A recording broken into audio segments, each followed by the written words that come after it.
재미있게 다 읽은 소설만 소개하는 미스터 버티고 책방의 원작 읽기. 최근 넷플릭스 1위를 기록한 김태희, 임지연 주연의 드라마 마당에 있는 집의 원작 소설인 김진영 작가의 마당에 있는 집을 소개합니다. 이 소설을 쓴 작가 김진영은 한예종 영화과를 졸업하고 단편 영화와 영화 시나리오에 몰입하다가 한국콘텐츠진흥원의 스토리 창작 과정에 지원하여 이 작품을 완성했다고 합니다. 완벽한 것 같았던 가정을 꾸린 주인공이 남편을 의심하면서 벌어지는 가정 스릴러라고 하는데요. 2018년 출간 이래 지금까지 14쇄를 찍을 만큼 롱런하고 있는 작품입니다. 작품 속 이야기로 들어가죠. 김태희가 연기하는 주인공 주라는 마당이 있는 집에 사는 10살 많은 의사 남편과 고등학생 아들을 둔 행복한 가정주부입니다. 새로 이사한 집에서 대학 동창들과 집들이를 하는데 친구들이 마당에서 이상한 냄새가 난다고 합니다. 이게 무슨 냄새야 주라나? 고은이 창문을 활짝 열고 냄새를 맡더니 뒤돌아 나를 쳐다봤다. 냄새라니? 내가 대묻자 고은이 대답 대신 창문을 활짝 열었다. 아기는 내 침대 위에서 더 세차게 울기 시작했다. 어느새 상황을 살피러 침실에 들어온 친구 윤정과 민영도 코를 틀어막고 서 있었다. 사실 오늘 친구들을 초대하고 싶지 않았다. 아직 실내 인테리어를 완벽하게 마무리하지 못한 데다 이사 온 이후로 아이 전학 문제를 비롯해 처리해야 할 일이 산더미처럼 쌓여 있었기 때문이다. 하지만 친구들은 한 달 전부터 집을 구경시켜달라고 청하였다. 게다가 정원이 있는 2층 집에서는 향긋한 커피향이 풍기고 항상 달콤한 케이크가 디저트로 준비되어 있을 거라고 생각했다. 이런 주택에 사는 주인은 언제나 찾아오는 손님을 기쁘게 환대한다는 환상이 있는 모양이다. 냄새가 너무 불쾌한데? 윤정이 다가오더니 창문을 닫았다. 이 냄새 때문이야. 이 냄새 때문에 우리 꼬물이가 놀라서. 고은이 이제야 아기를 낳으면 나를 쳐다본다. 아기가 우는 것도 자신들의 불쾌한 것도 모두 이 집 때문이라는 표정이다. 나 역시 이 냄새 때문에 며칠 전부터 신경이 곤두서 있었다. 하지만 문제는 냄새가 아니라 예민한 나라고 생각했다.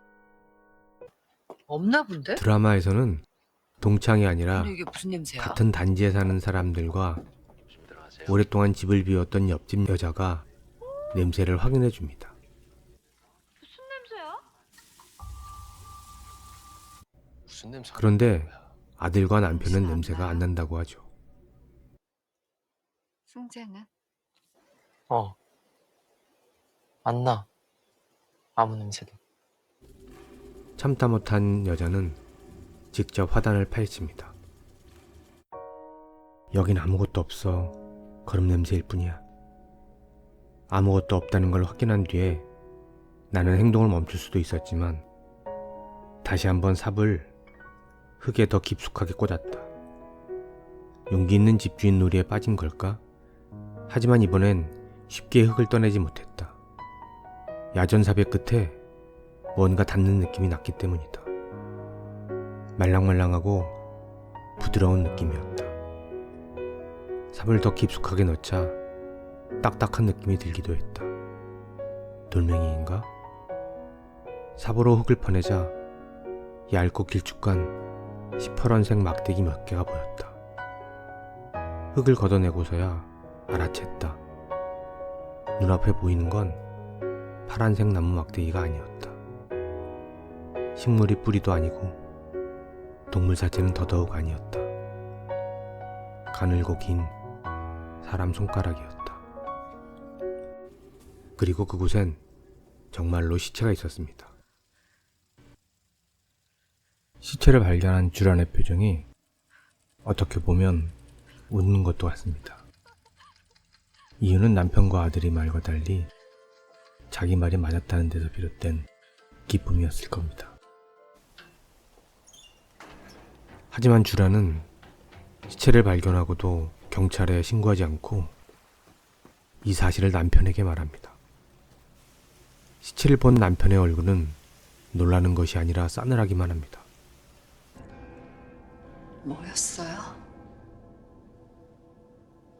당신 정말 많이 놀랬겠어. 그러고는 원래 땅속 집 지을 때 인부들이 쓰레기를 묻어놓은 거라며 놀리더니 다시 약을 먹었냐며 약을 먹었어? 아니야. 여보. 유독 악취가 심하게 났던 당신이 민감한 건 곧 처형 기일이라 그러는 거라고. 고처형 곧 괜찮아질 거라며 주란을 다독입니다. 지나고 나면 그렇습니다. 주란은 모든 것을 남편에게 의지하는 여자입니다.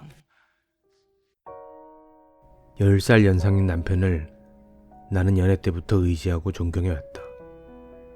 남편은 33살일 때도, 40살일 때도, 49살인 현재도 언제나 나에게는 든든한 버팀목이자 보호자였다. 남편에게 느끼는 이런 감정이 아버지를 향한 딸의 감정일까 생각해 본 적도 있다. 5살 때 아버지가 돌아가셨기에 나는 아버지와 딸의 관계를 알지 못했고 끊임없이 그 빈자리에 대해 생각하며 아버지의 존재를 상상할 뿐이었다. 그녀가 그렇게 된 이유는 죽은 언니 때문입니다. 여대생 시절 지금의 남편과 2박 3일 홍콩으로 여행을 가면서 그동안 자기 오피스텔에서 고양이를 돌보며 있으라고 언니한테 부탁을 합니다. 그런데 여행에서 돌아와 보니 언니가 성폭행을 당하고 살해된 것입니다. 드라마에서는 첫 장면이 이 에피소드로 시작하죠. 주라는 살해당한 언니 일이 트라우마로 남게 되고 이를 적극적으로 처리해준 남편과 결혼합니다. 그리고 모든 것을 남편에게 의지하게 되죠.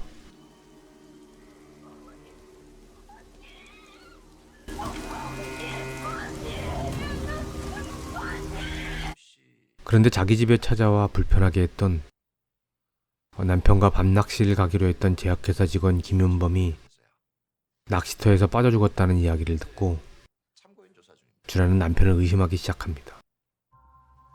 신발장에는 흙이 잔뜩 묻은 신발이 있고 자동차 와이퍼에는 낙엽이 끼어 있고 차바퀴도 진흙투성이입니다. 주라는 남편을 의심하기 시작합니다. 안 갔어. 아니 뭐 비가 어지간히 와야 말이지. 그냥 폭우더라고. 세미나 준비할 겸 서져 있다가 가박 잠들었나 봐. 그래서 먹던 약도 안 먹고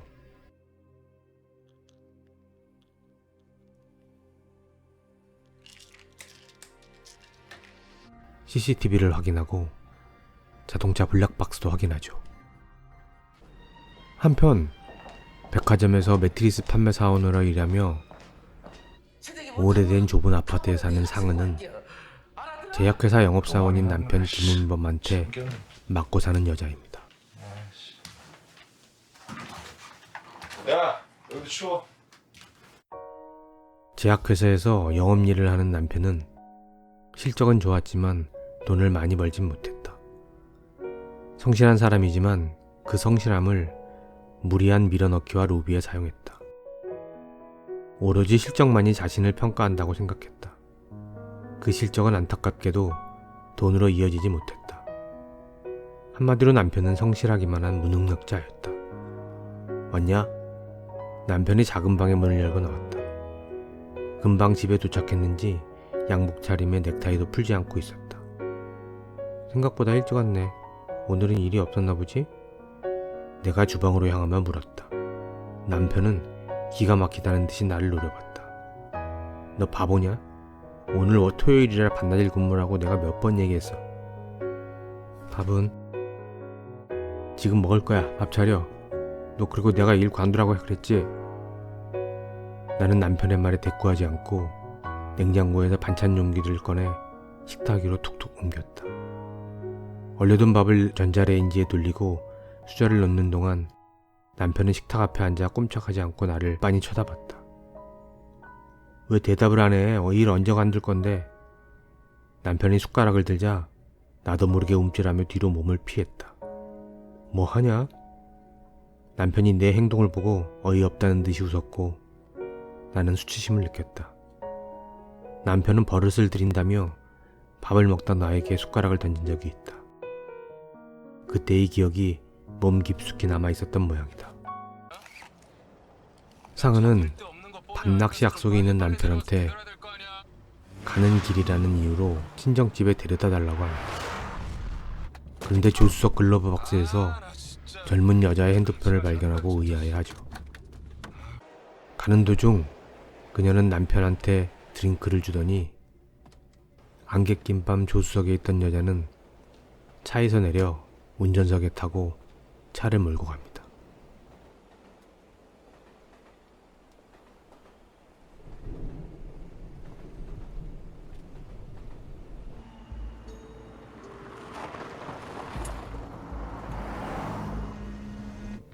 그리고 치매 걸린 엄마 집에 왔는데 남편이 죽었다는 전화를 받게 됩니다.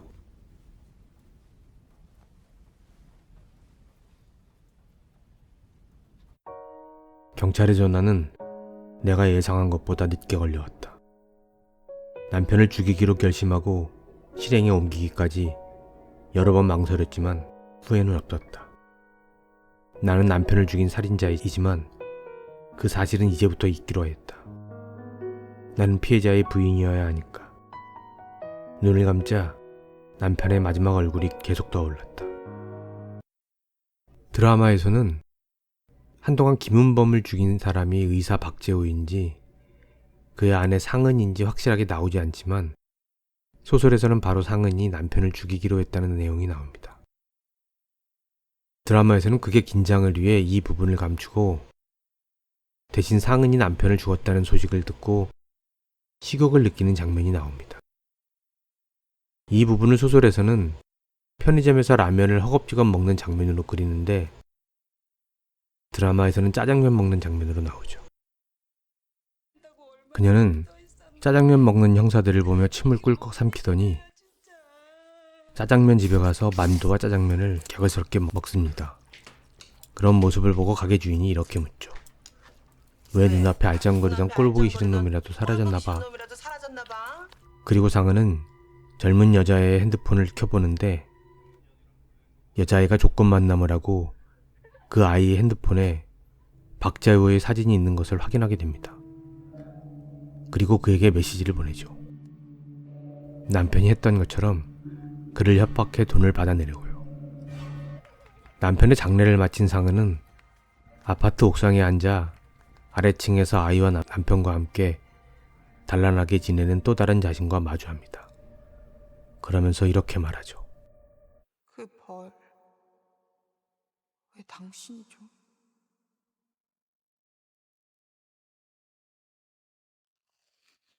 그럴만하니까. 이 부분을 소설 속에서는 이렇게 그리고 있습니다.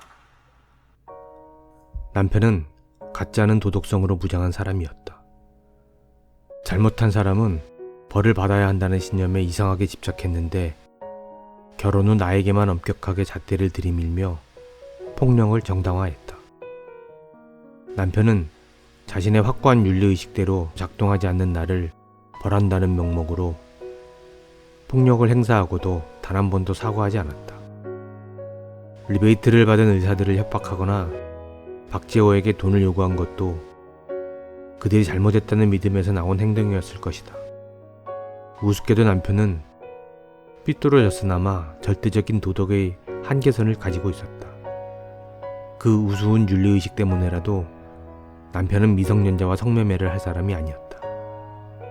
하지만 박재호는 남편과는 다른 부류처럼 보였다. 그에게는 도덕성의 하한선이 없어 보였다. 소아과 의사이지만 미성년자와 돈을 주고 성매매를 하면서도 전혀 죄책감 없이 성욕을 채울 수 있는 사람처럼 여겨졌다. 자신을 위해서라면 못할 것이 없는 사람. 그러니까 박지호는 나와 비슷한 부류의 사람처럼 보였다.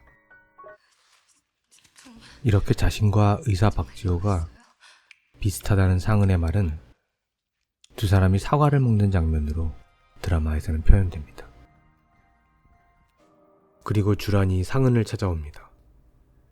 상은이 보낸 메시지를 보고 남편에 대한 의심을 확인하기 위해서. 이제 두 사람은 함께 수민이라는 젊은 여자의 핸드폰으로 아이의 행방을 추적합니다. 한 여자는 남편을 의심하고 그 증거를 찾기 위해, 또 다른 여자는 그 남편을 협박해 돈을 뜯어내기 위해. 그리고 주라는 마침내 젊은 여자의 수민이 어디 있는지 깨닫게 됩니다. 허브티. 그래, 기억이 났다.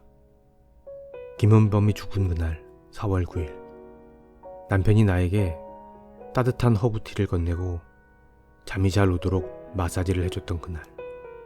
그리고 4월 10일에 승재와 나는 늦잠을 잤다. 승재의 침대 옆 책상에는 우유가 담긴 컵이 놓여 있었다. 승재는 유당에 민감해 우유를 마시면 다음날 설사를 하기 때문에 내가 줬을 리는 없다. 승재 역시 자신의 몸 상태를 잘 알기 때문에 급식으로 나오는 우유도 항상 친구들에게 주거나 버린다고 말했다. 승재가 우유를 마시지 않는다는 걸 말한 적이 있지만 남편은 대수롭지 않게 여겼다. 어차피 아이가 먹는 것에 관해서는 다 나에게 맡겼으니까. 우유를 남편이 승재에게 건넸다면, 남편이 강요했다면 아빠를 무서워하는 승재는 속이 불편할 줄 알면서도 마셨을 것이다. 그러니까 남편은 그날 우리에게 허브티와 우유를 먹여서 재웠던 거다. 안에 수면제를 넣어서. 그날 내가 왜 힘들어하며 남편에게 투정을 부렸었는지 깨달았다. 그 일을 나는 까맣게 잊고 있었다. 그러니까 나는 수민이 지금 어디 있는지 알아버렸다. 핸드폰 주인인 수민이 정말 악취의 원인이었을까? 그렇다면 그 아이를 죽인 사람은 악취가 나지 않는다고 했던 아들과 남편 박지호 중 누구였을까? 남편보다 몸집이 훨씬 작은 상은은 어떻게 남편을 죽였을까? 그리고 그녀는 경찰한테 잡히지 않을까? 상은은 박지호를 협박해 돈을 받아낼 수 있을까? 주인공인 주랑과 상은은 어떻게 서로를 이용하고 대결할까? 소설 마지막까지 팽팽한 긴장감이 계속되며 이야기는 의도치 않은 방향으로 전개됩니다. 원작을 읽고 드라마를 보시면 훨씬 더 몰입감 있게 보실 수 있을 것 같습니다. 제가 그랬거든요. 물론 결론을 알고 보는 것이어서 긴장감은 아무래도 조금 덜하지만. 이 소설에 대해서 SNS에 글을 올렸는데요. 한 분이 영화 가스등이 생각난다고 하더군요. 그래서 검색을 해보니 가스라이팅이 영화 가스등에서 나온 말이라고 한다는 걸 알았습니다. 주인공 주란이 남편의 가스라이팅의 희생자였는데요. 과연 그녀는 남편의 가스라이팅에서 벗어날 수 있을까요? 재미있는 소설이니 읽어보시면 잠깐이지만 더위를 잊을 수 있을 겁니다. 그럼 저는 다음에 다른 소설로 찾아뵙겠습니다. 감사합니다.